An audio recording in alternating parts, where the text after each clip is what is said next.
காதலில் எப்போது நீங்கள் அழுதுருக்கிறீர்கள்? யாராவது அழுதுருக்கீங்க? வீட்டுல ப்ராப்ளம் ஆகும் அப்படின்னு சொல்லிட்டு உன்னையுமே லவ் பண்ண முடியாது. எவ்வளவு நாள் லவ் பண்ணிட்டு நீங்க ரெண்டு பேரும்? ஒரு 1 year. 1 year. ஓகே. வேற பையனை லவ் பண்ணிட்டு போயிட்டேன். எப்போ அழுதீங்க? அப்போ 1 year. அந்த நியூஸ் கேட்டப்போ அன்னைக்கு நைட்டு அவ வாயால போன்ல கேட்டேன். இந்த மாதிரி நான் ஒரு 3 months டச்ல இல்ல. அதுக்கப்புறம் நான் போன் பண்ணி கேட்டேன் அவட்ட, என்னாச்சு உன்னை கான்டாக்ட் பண்ண முடியல அப்படின்ட்டு. அந்த மாதிரி நான் வேற பையனை லவ் பண்றேன், சாரி அப்படின்னு சொன்னேன். அந்த நைட் அழுதேன். அதுக்கப்புறம் எங்க இருந்தீங்க அப்போ? வீட்டுல? நான் வெளியில எஸ்டிடி பூத்ல இருந்து போன் பண்ணேன் அவளுக்கு. அங்கே எழுதிங்க? அப்பா அழுவல, வீட்டுக்கு வந்துட்டேன் மேனேஜ் பண்ணிட்டு.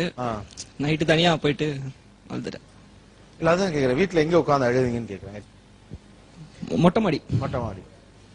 நைட்ல யாரும் இல்ல. எவ்வளவு நேரம் அழுதுருப்பீங்க? ஒரு அன்னைக்கு ஃபுல்லா அழுதேன். ஆனா கண்ணீர் வந்தது ஒரு 1/2 hour. சத்தம் போட்டு அழுதுங்களா? இல்ல சைலண்டா. சைலண்டா. வீட்ல எல்லாம் பக்கத்துல எல்லாம் நிறைய பேர் இருப்பாங்க. சோ யாருக்கும் தெரியாம பாட்டு கேட்டுட்டு வெளியில சொல்லவும் முடியாது. ஃப்ரெண்ட்ஸ்ட கூட இதை சொல்ல முடியாது. என்னடா இவ்வளவு லவ் பண்ண, என்னாச்சு அப்படின்னு கேட்பாங்க. லவ்வும் இல்லை, ஆனா நீங்கள் மனதார காதலித்தப்ப நான் இன்னொருவனை காதலிக்கிறேன். நான் ஒன்னே ஒன்னு சொல்லிக்க ஆசைப்படுறேன்.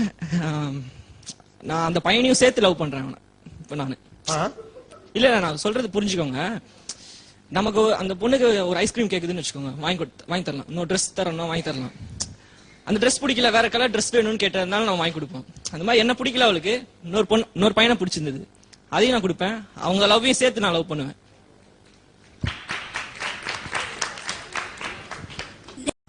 அவர் பேசினார்ல சீரியஸா, நான் காமெடியா கூட பேசிருக்கலாம். நான் டச் ஆச்சு, சீரியஸா டச் ஆச்சு அவர் லவ் மேல. டச் ஆச்சு. அவரு பாக்குறது ஸ்மார்ட்டா சூப்பரா தான் இருக்காரு.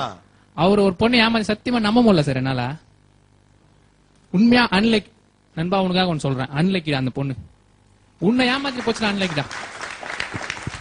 அதையும் மீறி கண்ணுல இருந்து ஒரு சொட்டு தண்ணீர் வந்துச்சு சார் என் கண்ணுல இருந்து அவரோட கதையை கேட்கும் போது.